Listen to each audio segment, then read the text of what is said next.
it was what was protecting Ithami from everything else. It was the strongest natural and man-made fortress in Messene. It's like a really good example of ancient Greek fortification from like the 4th century BC.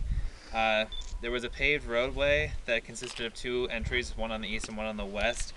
The eastern one was the Laconian Gate, and it didn't survive because in the 18th century AD, construction workers had to make way for roads.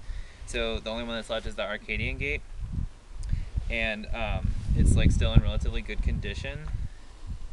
And then there were two entries. There was like an inner entry that like led to the upper part for like battle, and then like one further in.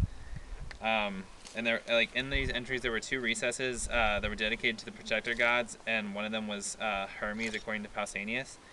And then on the outer entry, there it was flanked by 2 large towers, like some of the foundation remains. And the walls were very steeply sloped, and they formed a very natural defense. And the height, which was about 9 kilometers long by about 9 meters high, like helped up the defenses.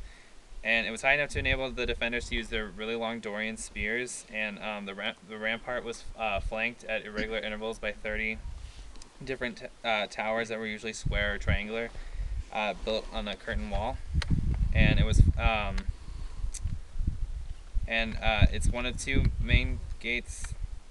Yeah, it's and part of the gate still runs to the main road north to Arcadia. So. Okay.